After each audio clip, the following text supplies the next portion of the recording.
അനുമോള് മനസ്സിൽ വച്ചിട്ട് പെരുമാറുന്ന ആളല്ല. അവൾ അപ്പൊ തന്നെ പറയും. മനസ്സിലായോ? അവള് സ്പോട്ടിൽ പറയാം. അവൾക്ക് ഇത് ശരിയല്ല ശരിയില്ല എന്ന് പറയും. അവളിന്ന് കണ്ണനെ വിളിച്ചു പറയും. അതങ്ങനെ ഒരു ഉള്ളിൽ വെച്ചിട്ട് ഇരിക്കുക. അങ്ങനെ ഞാനപ്പോ അവളോട് ചില കാര്യം കണ്ടില്ല മട്ട് മുന്നോട്ട് പോവാ. ഇത് ഇങ്ങനത്തെ ഒരു ഷോ ആണെന്ന് ഞാൻ അവളോട് പറഞ്ഞിട്ടാ പോകുന്നത് ഇങ്ങോട്ട്. പിന്നെ കരയരുത്. ഞാൻ 2 അഡ്വൈസ് കൊടുത്തു. ചിലത് കണ്ടില്ല മട്ട് ഇരിക്കേണ്ടവരും പിന്നെ കരയരുത് മോളെ. എന്തിനാ എപ്പോഴും കരയണമെന്ന് ചോദിച്ചു. ഇതല്ലാതെ വേറെ ഒന്നും ഞാൻ സംസാരിച്ചിട്ടില്ല. പിന്നെ ആ പ്ലാസ്റ്റിക് എടുത്ത് എറിഞ്ഞിട്ട് പോകും. ഞാനവിടെ എല്ലാ ആൾക്കും അഡ്വൈസ് കൊടുത്തു. ഇപ്പൊ സാബിമോൻ എടുത്ത് പറഞ്ഞാൽ നിന്റെ കരിയറിൽ നിനക്ക് കിട്ടാവുന്ന ഏറ്റവും വലിയൊരു പ്ലാറ്റ്ഫോമാണത്. ഇനി എനിക്ക് ഇതിലും വലിയൊരു പ്ലാറ്റ്ഫോം എനിക്ക് കിട്ടില്ല. ഒരു ബിഗിനർ എന്ന രീതിയിൽ ഒരാൾക്ക് കിട്ടാവുന്ന ഏറ്റവും വലിയൊരു പ്ലാറ്റ്ഫോമാണ് ബിഗ് ബോസ്. എനിക്കത് വലിയൊരു പ്ലാറ്റ്ഫോമായിരുന്നു. കാര്യം എന്നെ സംബന്ധിച്ച് ഞാൻ ഒന്നുമല്ലാതെ നിങ്ങൾക്കറിയാലോ, ഞാനൊരു മോഡൽ എന്ന രീതിയിൽ ആർക്കും എന്നെ അറിയാൻ പാടില്ല.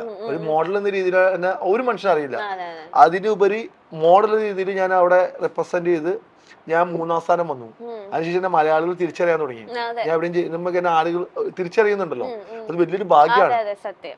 അത് ബിഗ് ബോസ് കൊണ്ടാണ്.